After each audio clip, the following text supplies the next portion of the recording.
हे बघा आम्ही फिरायला चाललोय आज, मालवण एक्सप्लोर करायला चाललोय.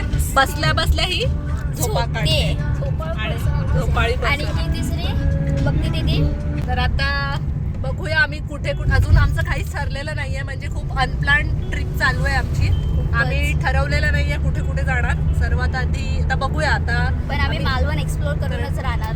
येस, आणि काय काय धमाल मस्ती करेल ती तुम्हाला आमच्या चॅनलवर दिसेलच, त्यासाठी stay tune. Yes. Yes guys. आता आपण आलेलो आहोत विजयदुर्ग किल्ल्यावर. तर आता आम्ही किल्ला एक्सप्लोर करणार आहे, तुम्हाला पण दाखवतो कसा आहे ते. Let's go. येस. अरबी समुद्राच्या काठावर उभा असलेला विजयदुर्ग किल्ला म्हणजे इतिहासाचं जिवंत स्मारक आहे. लाटांचा आवाज आणि किल्ल्याच्या भक्कम तटबंदीमधून भूतकाळातील शौर्यकथा जणू आजही ऐकू येतात. हा किल्ला फक्त दगडांचा नाही, तर तो मराठ्यांच्या पराक्रमाचा अभिमान आहे.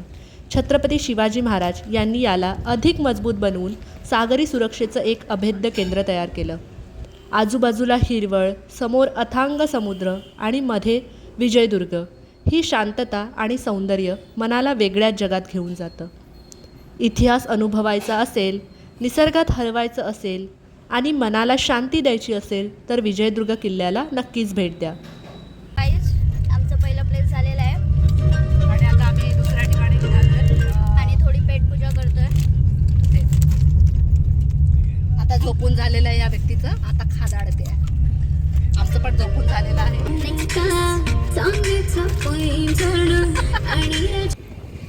तर आता आपण येऊन पोचलेलो आहोत आपल्या दुसऱ्या ठिकाणी कुणकेश्वरला. आता आपण मंदिरात जाऊया आणि दर्शन घेऊया. मंदिर पाठच्या साईडला आहे, आपण आता जात आहोत. चला.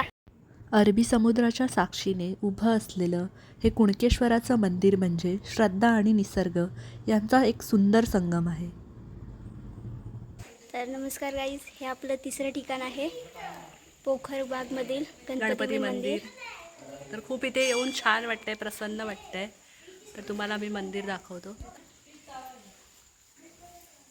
पावसाळ्यातून मला वाटतं इथे खूप पाणी असतं आणि ह्या मंदिराची शोभा अजून वाढते. हिरव्यागार निसर्गाच्या कुशीत वसलेलं पोखरबाव गणपती मंदिर. येथील स्वच्छ हवा, निर्मळ पाणी, पक्ष्यांचा किलबिलाट आणि आजूबाजूचा निसर्ग मनाला पूर्णपणे रिलॅक्स करतो. शहराच्या गोंधळापासून दूर हे ठिकाण मनाला निवांतपणा देतं.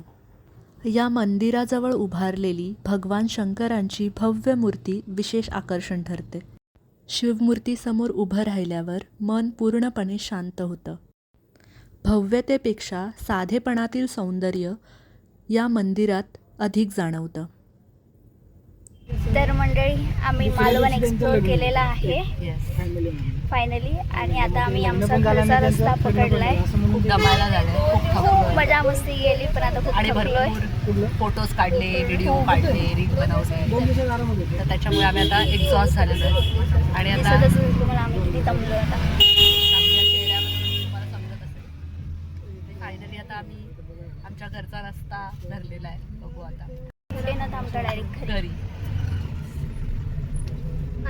फायनली आम्ही पोहोचलो आहोत घरी. येस. आणि हा आमचा पहिला प्रयत्न होता ब्लॉगिंग करण्याचा. तर हा ब्लॉग तुम्हाला कसा वाटला नक्की कमेंट करून सांगा आणि लाईक, शेअर, सबस्क्राईब करायला विसरू नका. आणि आमचा माणूस अजून जागा आहे, हा बघा आमच्यासाठी. Thank you, bye bye, good night, शुभरात्री.